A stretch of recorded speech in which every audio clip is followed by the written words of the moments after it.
Agora há pouco eu vi o discurso do senador Paulo Paim, onde ele disse que a consultoria do Senado Federal diz que a PEC é inconstitucional. E é bom a gente fazer esse contraponto para que quem nos assiste saiba que existe a consultoria do Senado, que tem vários consultores, e por vezes esses consultores, eles emitem pareceres que não representam em si a expressão da consultoria do Senado Federal como um todo.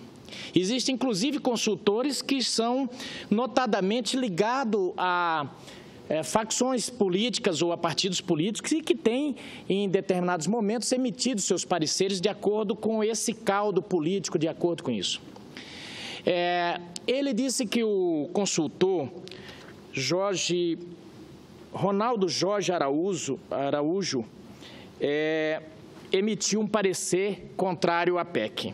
E me lembrava agora há pouco o nosso querido deputado Roberto Jefferson, e eu digo deputado porque ele foi deputado, um deputado combatente, que continua, prestou um grande serviço à nação brasileira ao começar a desmoronar, foi o responsável por essa avalanche que hoje culmina com Lava Jato e tudo.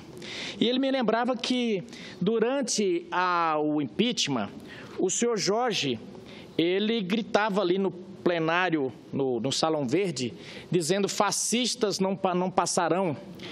E aqui eu queria que a TV Senado filmasse. Então, só pela foto e pela postura do consultor, nota que esse artigo, ele tem um viés político. Não faço isso para denegrir, mas simplesmente para mostrar que o consultor, ele tem posição política definida e, portanto, o seu parecer deve ser entendido com esse contexto, porque senão fica parecendo que é uma opinião técnica da consultoria do Senado, o que não é. Bem lembrado aqui pela senadora Ana Amélia, a posicionamento, aí sim, de um ministro do STF, julgando uma ação ali. Não era uma opinião do juiz, não era uma opinião. É o julgamento de um pedido de liminar que fosse declarado, era um ADIM, se eu não me engano, suspender a tramitação da PEC. E ele faz, aí sim, um parecer, toma uma decisão muito bem embasada, que com certeza será, se for a plenário, seguida pelos seus pares. Me permita apenas ler só a primeira frase, só a primeira frase para justificar, inclusive, a abertura do seu pronunciamento, senador José Medeiros. Abre aspas, a responsabilidade fiscal é fundamento das economias saudáveis e não tem ideologia. Muito salutar, senadora Ana Amélia, o seu entendimento. E eu queria mostrar mais uma, aqui vou passar uma pérola, senadora Ana Amélia, porque o Brasil está sendo bombardeado por um verdadeiro tiroteio de desinformação, e principalmente sobre a reforma do ensino. E recentemente eu recebi um vídeo que eu gostaria de compartilhar aqui com todos. Esse vídeo foi de 2014 e a então candidata e presidente Dilma dizia o seguinte: está mais do que claro que precisamos fazer uma grande reforma no ensino médio, começando pelo currículo. É preciso implantar uma mesma base curricular para as escolas de ensino médio, pois só assim será possível estabelecer metas e prazos a serem cumpridos. Também é preciso repensar o seguinte: hoje o aluno do ensino médio tem 12 matérias, o que já é bastante excessivo. Se reprova em uma, ele tem que fazer as 12 novamente. Isso é um desestímulo e uma das causas da evasão nesse nível de ensino. Nossa proposta é adotar o mesmo sistema do ensino superior, onde o aluno só tem que repetir a matéria na qual foi reprovado. Além disso, precisamos diminuir o número de matérias e atualizarmos alguns temas de estudo de acordo com as necessidades do mundo atual. Porque o jovem do ensino médio, ele ele não pode ficar com 12 matérias, incluindo nas 12 matérias filosofia e sociologia. Não tem nada contra filosofia e sociologia, mas um currículo com 12 matérias não atrai um jovem. Então, nós temos primeiro ter uma reforma nos currículos. Eu fiz questão, senadora Ana Amélia, de passar isso aqui, porque a presidente, acertadamente, ela propunha a reforma no ensino médio. Ela propunha essa reforma que está sendo proposta agora, porque essa reforma já vem sendo debatida há 20 anos, senador Elmano Ferrer. Senador Raimundo Lira, portanto, essa reforma não é Temer que está enfiando de garganta abaixo. O sistema de ensino brasileiro vem se preocupando há muito tempo com o fato de que nós brasileiros, todos os anos, gastamos bilhões com o ensino e a cada ano esse gasto não se reflete em qualidade. O aumento de gastos com educação não tem se refletido na qualidade do ensino. Cada vez mais os alunos desestimulados e a presidente Dilma, já na campanha de 2014, propunha a reforma de ensino. E veja bem, justamente com os pontos que agora são combatidos pelo PT. O que é que ela propunha? Uma base curricular única e com a parte que os alunos pudessem escolher as matérias. Outro ponto que eles estão dizendo, estão acabando com a filosofia e com a sociologia para evitar que os alunos tenham um senso crítico. É uma mentira misturada com má fé, não sei se isso é possível. Por quê? A própria presidente Dilma dizia, eu não tenho, vocês ouviram no vídeo, eu não tenho nada contra sociologia e filosofia. Mas se o aluno não quer fazer, que ele possa fazer outra. O que está se propondo na reforma de ensino é o direito de escolha. É uma tentativa de fazer esse sistema de ensino melhorar, que os alunos possam ter boa vontade. Obviamente que o governo não vai conseguir fazer isso sozinho. Não vai conseguir, por quê? Porque isso depende da família, depende do acompanhamento da família nas tarefas de casa, depende de como essa criança está tendo o ambiente familiar. Porque o processo educacional, ele é uma parceria entre a escola e a família. E se um dos lados estão falhando, ou se porventura os dois estão falhando, aí realmente é o caos total. Então, o que está se propondo agora é a modernização. Mas por que tem tantos alunos, e agora há pouco eu vi o senador Paulo Paim dizer aqui, que tem 1000 escolas invadidas e que esses estudantes estão solicitando, pedindo que não seja feita essa mudança na reforma de ensino? Eu pergunto, será que os estudantes estão recebendo as informações corretas? Qual aluno que poderia ser contra a gente modernizar nosso sistema de ensino? Mas eu estou vendo que o debate está sendo contaminado por outras coisas. Por outras coisas que não dizem respeito à vontade de termos um sistema de ensino padrão internacional. Estão contaminando com palavras de ordem como fora Temer. Eu tenho as fotos que amanhã, se possível, vou mostrar aqui. Salas de aula, foi espalhado pela internet inteira, salas de aula de prezinho, de 1ª a 4ª série, com cartazes, não a PEC 241. Outros cartazes, fora Temer. Eu não estou falando que esses protestos, que protesto contra esses sistemas não sejam legítimos, mas ele é legítimo e criminoso quando eu uso crianças como escudo, quando eu uso crianças como reféns. Sabe quem faz isso, senador Raimundo Lira? No mundo de hoje, sabe quem usa pessoas como reféns, como escudos? O Estado Islâmico. O Estado Islâmico está usando crianças e pessoas como reféns. Infelizmente, esses partidos já tinham demonstrado uma pouca dignidade quando encheram ali o Palácio do Planalto como se fosse um grêmio estudantil. E agora está chegando a lama total.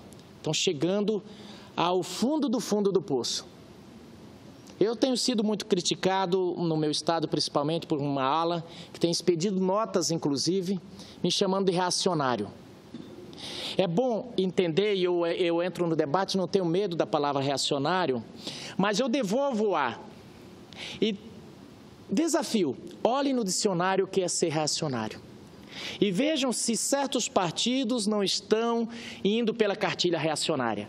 Porque não tem coisa mais reacionária do que você ser contra a mudanças, do que você não se permitir evoluir. E, infelizmente, a maioria desses partidos que hoje se insurgem com essas mudanças votaram contra Tancredo Neves, votaram contra a Constituição, votaram contra a Lei de Responsabilidade Fiscal, votaram contra o controle da inflação, votaram contra o Plano Real. E para não perderem o bonde da história e não perderem a coerência, estão votando contra o limite de gastos. O limite de gastos é simplesmente, para aqueles que não estão nos ouvindo, é simplesmente não dar um cheque em branco para o governo gastar no que quiser. Eu estou vendo muita gente dizendo, fora Temer, mas ao mesmo tempo estão defendendo um cheque em branco para o Temer, onde o próprio Temer está dizendo, não, eu não quero um cheque em branco, eu quero gastar só o que o Brasil arrecada. Nós temos que fazer esse debate de forma muito clara.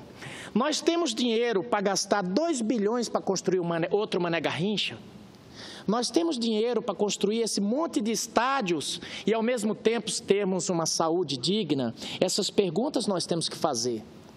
No meu estado, Mato Grosso, o prefeito Mauro Mendes está saindo agora, fez uma boa administração, mas ele não quis nem ir para a reeleição.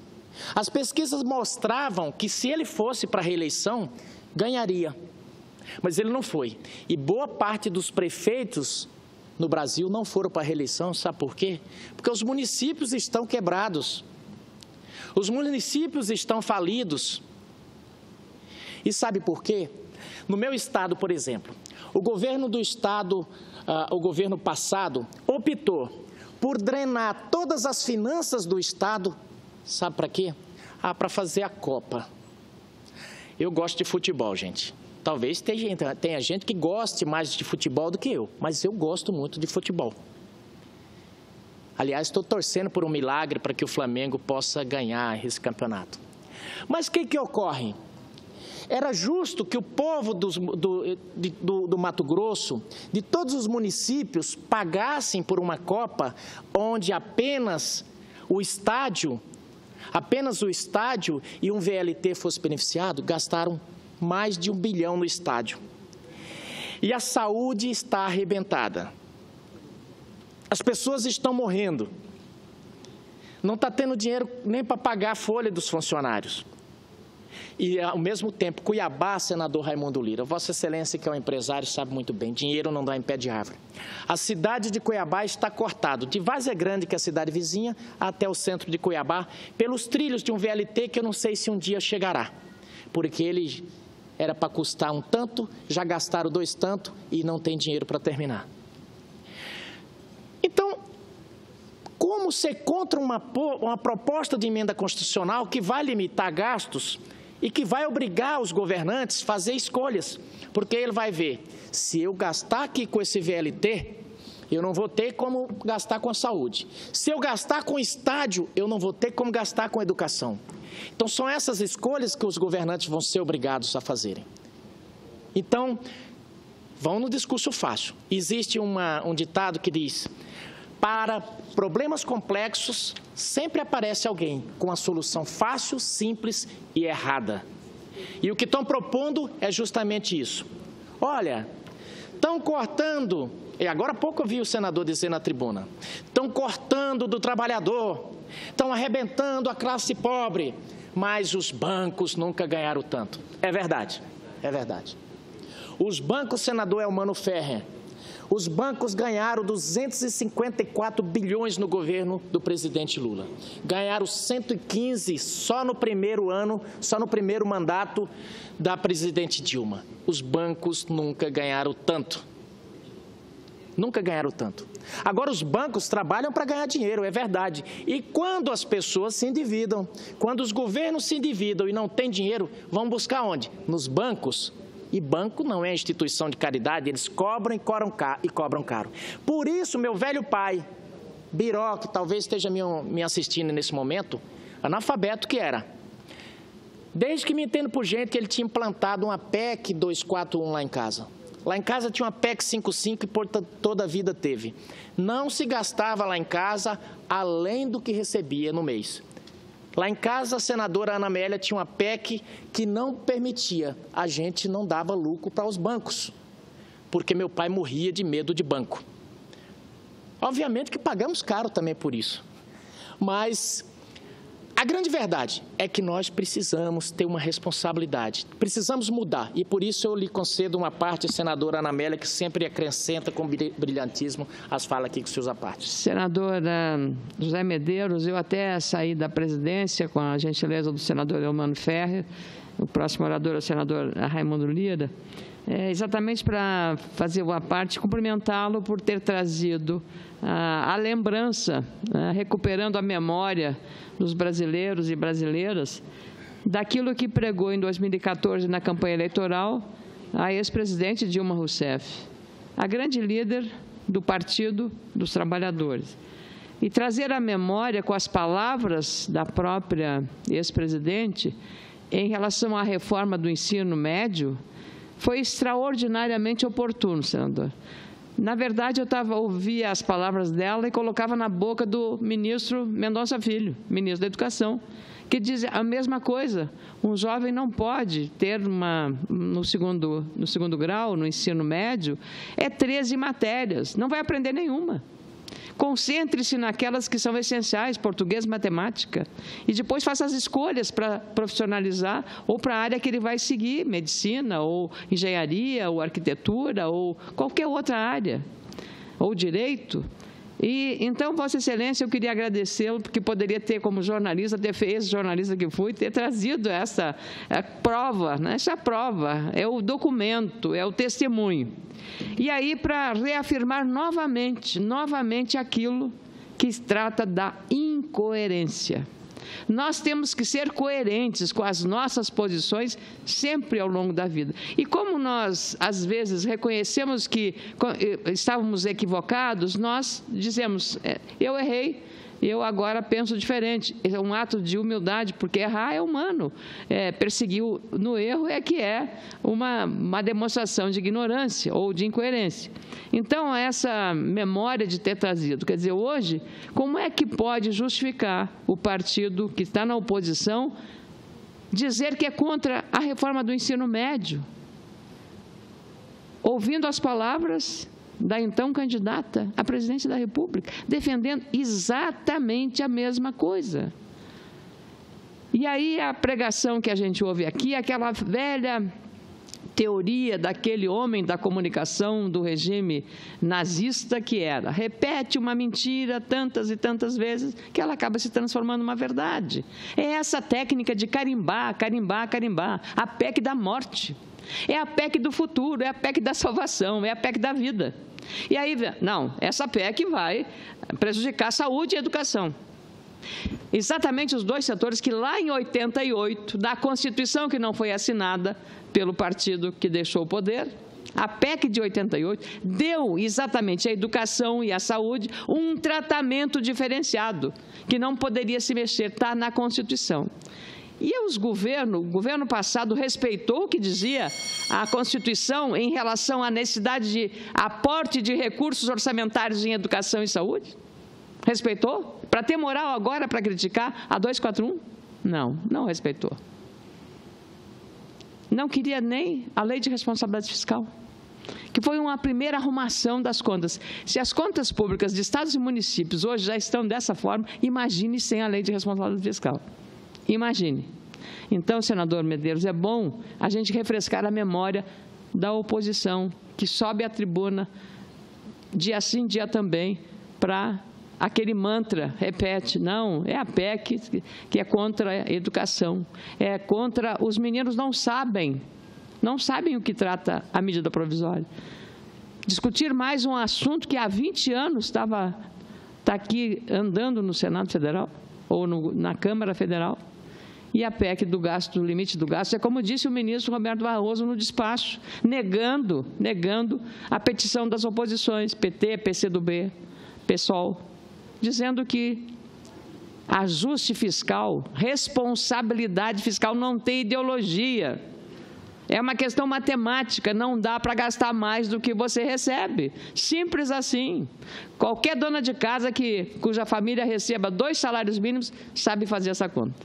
É não gastar mais do que recebe. Então, é isso simplesmente o que diz a PEC do limite de gastos, que quer salvar o país de um desastre que nós chegamos neste momento com 12 milhões de desempregados. Porque se desorganizou. E quando pregam nessa tribuna mesmo, senador, que nunca nenhum presidente na história desse país investiu tanto em educação, eu pergunto, e qual foi o resultado do investimento, do dinheiro colocado na educação? Nós melhoramos os indicadores de qualidade de aprendizado dos alunos do ensino médio, que agora foram ao Enem? Qual será a nota que vão receber, a nota média? A cada ano, lamentavelmente, nota menor. E por que isso? Porque não há controle da qualidade do gasto, senador. Esse é o problema, não é gastar mais, a questão é gastar bem. O problema não é um Estado grande, vai ser destruído com a PEC, o Estado vai ser destruído, o poder público vai ser destruído, não. O problema é termos um Estado eficiente. Não importa o tamanho dele, ele tem que funcionar para as pessoas que pagam impostos. Nós temos uma carga tributária estupenda. E aí, temos de volta que serviços péssimos em educação, em saúde, segurança pública e todos os demais. Porque o gasto é mal feito, o dinheiro é jogado fora, inclusive na corrupção.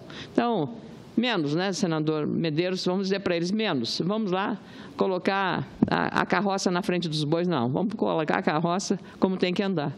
E tentar desfazer esse mantra, que é aquela história da mentira repetida tantas vezes, que acaba se transformando numa verdade. Queria cumprimentá-lo mais uma vez pela oportunidade de trazer esse tema aqui ao conhecimento dos senadores e da sociedade brasileira. Senadora Ana Amélia, muito obrigado pelo brilhante à parte, a qual peço que seja anexado ao meu pronunciamento, e dizer que existe, na verdade, e aqui eu vou falar desinformação, a palavra desinformação para ser elegante, mas esse pessoal pegaram a desinformação como método, ou seja, a mentira como método para fazer política. E, de repente, a gente pensa, como é que um partido que todo mundo estava torcendo para que desse certo no poder, que tinha um líder brilhante e que todo mundo, inclusive eu no exterior, torcia para que desse certo, como é que de repente desmorona? Desmorona porque casa com um alicerce de areia não se sustenta. Tudo isso foi construído na base da mentira. E uma hora ruiu. Essa que é a verdade. O tempo inteiro, mesmo no poder, essas pessoas continuavam com o discurso de dividir o Brasil. Veja bem que eles pegaram, inclusive, um refrão. Eles pegaram um inimigo virtual para combater, parecendo naquela teoria, naquela base de todo filme de Hollywood, que o mocinho sofre e para depois justificar as atrocidades que eles vão fazer contra o vilão. Isso foi o que aconteceu. Recentemente, senadora Ana Amélia, recebi uma nota dos estudantes do Centro Tecnológico da minha cidade, revoltados com uma fala que eu tinha dito aqui. Por quê? Eu disse e alertei os pais que tinham que ter cuidados, porque em algumas escolas, os alunos, nessas escolas invadidas, os seus filhos estavam correndo risco, porque estava havendo uso de drogas.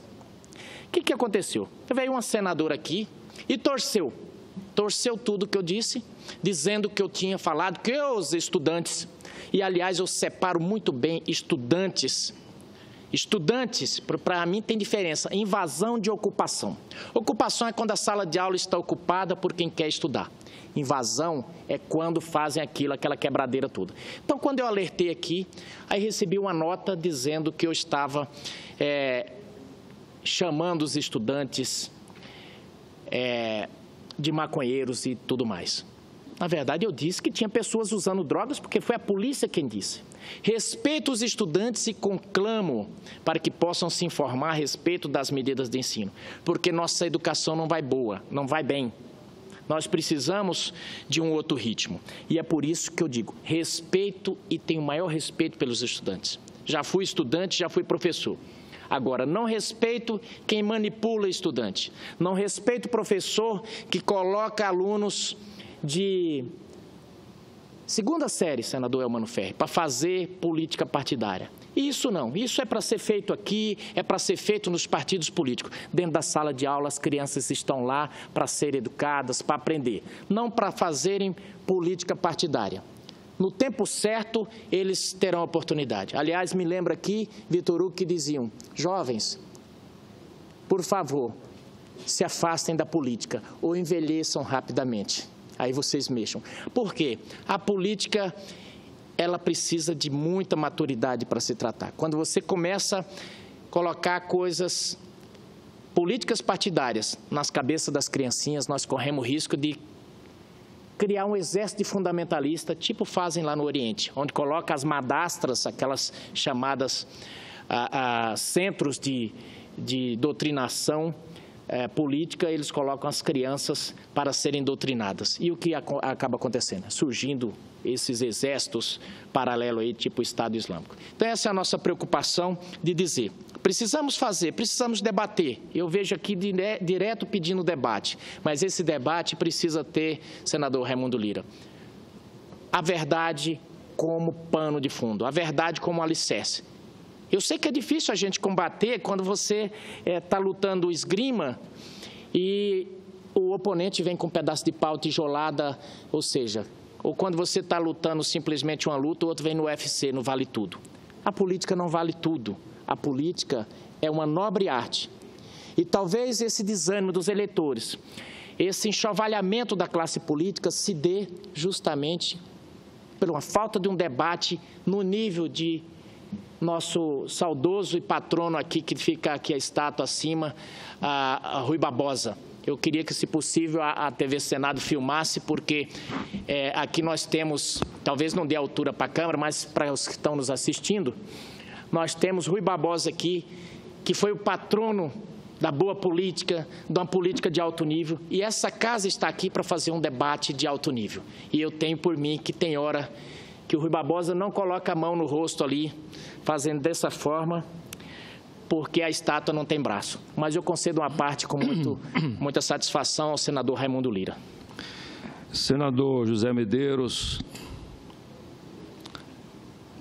presidente Elmano,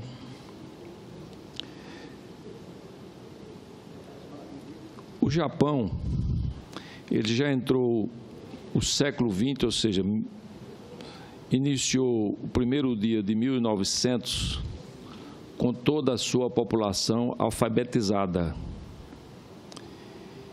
E, apesar de ter sofrido os horrores da guerra, da Segunda Guerra Mundial, foi literalmente destruído, mas a sua cultura, as suas tradições, o preparo intelectual das pessoas que sobreviveram à guerra, lógico que receberam ajuda econômica dos Estados Unidos, mas eles conseguiram, em tempo recorde, transformar o Japão na segunda potência econômica do mundo.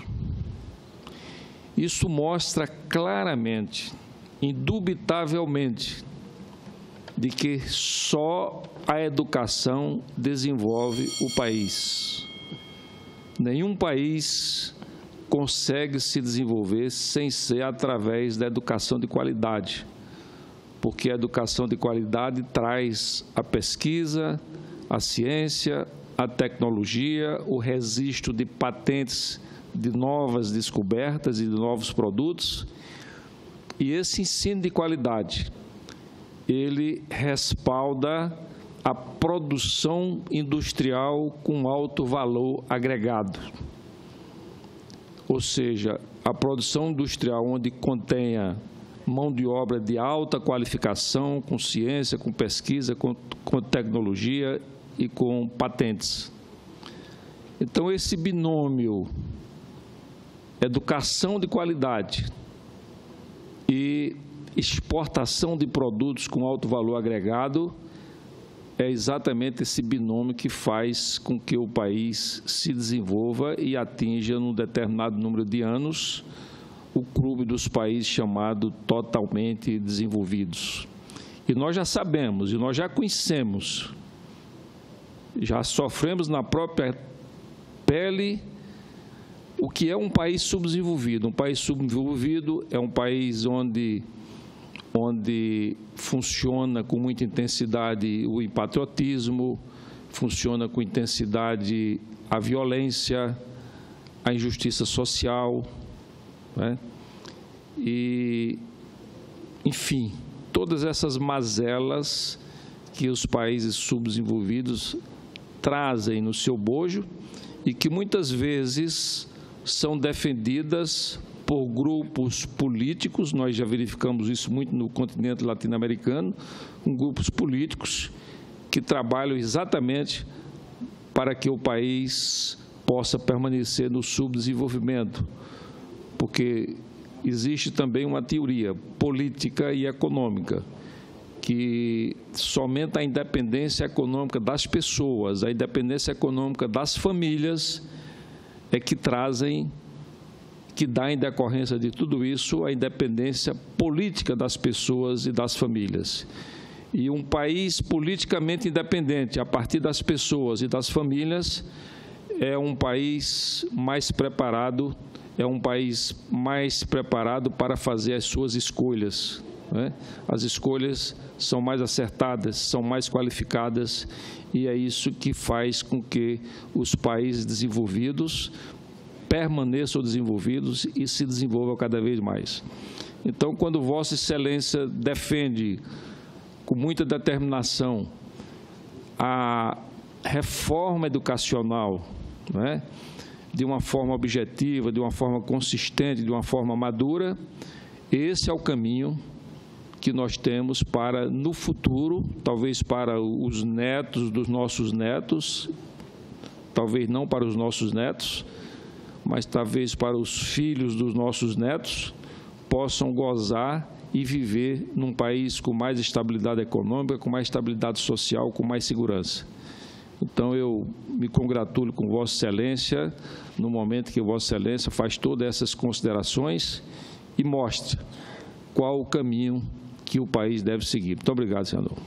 Eu que agradeço, senador Raimundo Lira, peço também que seja anexado ao meu pronunciamento. Vossa Excelência que tem experiência dos dois lados. Eu diria que Vossa Excelência daria um ministro perfeito. Se eu fosse presidente da República, com certeza gostaria de Vossa Excelência na minha equipe. Primeiro, entende do lado da economia, da prática, porque é um grande empresário. Segundo, entende a parte política. Então, sabe onde o calo aperta das duas partes. E Vossa Excelência também é testemunha de que, pela experiência e também pela vivência, de que também só está aqui pela educação. Só manteve o patrimônio da sua família pela educação. Porque tem muitos jovens, senador Emônio Ferri, que recebe uma herança, uma grande herança, e no outro dia joga tudo no mato, porque ele não tem como manter isso. O Brasil padece um pouco disso. Às vezes nós passamos por ondas de crescimento, por bolhas de crescimento e não aproveitamos a oportunidade, porque não temos nos comportado bem. Às vezes nos comportamos como o novo rico numa galeria de shopping, num shopping. Ou seja, nós jogamos no mato o que poderia ser um grande início de um voo. Nós estamos dando voos de águia e mergulho de martim pescador. Todas as vezes quando a gente pensa, estamos indo, aí não vamos. Então, esse desafio da saída ser pela educação, ele deve ser perene, principalmente porque nós estamos aí nos BRICS, Brasil, China, Índia, Rússia, África do Sul, e aí nós estamos lá atrás em termos de educação. A Índia, por exemplo, vende serviço, vende excelência, produz conhecimento, e nós estamos produzindo o quê? Estamos com os nossos jovens aquartelados, aliás, nas escolas, fazendo protestos sem saber muito por quê. E conclamo aqueles estudantes que estão nas escolas, aos que estão lá na escola no FMT, lá em Mato Grosso, que estão me mandando cartas, estou aberto ao debate. Quero fazer esse debate, mas um debate de que a gente possa crescer. Não vamos contra a reforma do ensino, vamos sugerir. Essa reforma não está pronta e acabada, ela pode ser melhorada. nós precisamos de uma escola diferente, nós precisamos de políticos diferentes, mas não vai ter políticos diferentes, não vão ter políticos melhores se a nossa base for ruim. Sabe por quê, senador Raimundo Lira? Eu tenho recebido muitas críticas de que os políticos não prestam. Tudo bem. Todo lugar tem gente que não presta. Mas de onde vêm esses políticos? Eu nunca vi, eu já vi cair muito meteorito. Aliás, quando eu era criança, a minha falava, faz um pedido quando cair uma estrela, falava estrela, né? Que você vai ter o seu pedido atendido. Eu já vi cair esses negócios tudo, mas nunca vi cair um político que veio de um outro planeta. Não, eles vêm da base social. Então, se o produto que está chegando aqui não está prestando, tem que rever o que é que tem aí. Se eles não chegam aqui com boa qualificação, é sinal que a qualificação não está boa aí. Político não vem de Marte. Político vem... Os futuros políticos são essas crianças que estão nas escolas hoje. Que político darão elas se não estão estudando? Então, para a gente, a base de tudo, a mãe de todas as reformas é a reforma do ensino. A mãe de todo o desenvolvimento do Brasil passa pela educação. Não tem como. Como é que nós vamos, num mercado internacional competitivo, ser importante, ser players, né? Ser protagonista, se nós não temos competência para tal? Ou alguém acha que alguém vira Neymar sem treinar? Ninguém vai virar um Bill Gates, um Steve Jobs, se não tiver, como dizem os militares, papirado muito, se não tiver estudado muito. Agora, hoje, e aí eu falo com a família, você já olhou o caderno do seu filho hoje? Acompanha se ele fez as tarefas? Ou você é do tipo de pai que é assim, já estudou para a prova, Joãozinho? Gente, a pior coisa é aluno estudar para a prova, senador. Devia ser proibido o aluno estudar para a prova. Porque prova teria que ser dada a qualquer momento e o aluno ter preparado. E hoje, eu já fui professor, senador, mano, eu me lembro que uma mãe chegou ensandecida. Como é que vocês marcam 4 provas para a mesma semana? Como é que o menino vai estudar para a prova? Ora, se ele está precisando estudar para a prova, sinto muito, ele perdeu o tempo que ele teve na escola, senador Mano Ferri. Sabe por quê? Significa que ele não aprendeu. E se ele estudou para a prova, o conteúdo que ele estudou vai ficar na memória curta e 3 dias depois você pode dar outra prova, a mesma, que ele não vai tirar a mesma nota. Ele vai tirar uma nota menor, sabe por quê? Porque ele já esqueceu. Você não se torna um Michael Jordan se você só estudou aqui, olha, o basquete você joga, tem o garrafão, se você só dá os dados técnicos. Não, ele precisa treinar a cesta, pegar o tempo. Você não aprende matemática só estudando para a prova, você aprende fazendo. Eu me lembro que eu cheguei na faculdade, tinha dificuldade com integral, e o meu professor passou 100 integrais para a gente fazer. Eu falei, mas que maluquice é essa? Não é para vocês irem treinando. Eu falei, isso é decoreba. Ele falou, não, isso é aprender, você vai aprender fazendo. Então, nosso sistema de ensino está precisando ser envolvido nas entranhas, mas passa pela família também. Senador Mano Ferri, queria lhe agradecer pela tolerância e agradecer pelos apartes, agradecer a todos que nos visitam. Tem os dados de qual escola que é? Queria agradecer à Escola Adventista por estar nos visitando e, aliás, fazer um elogio ao sistema de ensino da Escola Adventista, que é uma escola de excelência no Brasil, aliás, uma das poucas ilhas de exceção na educação brasileira, que ainda mantém muitos valores que tornam a sociedade melhor. Muito obrigado pela visita, agradecer a todos que estão nos visitando também aqui na galeria. Muito obrigado, senador Mano Ferri.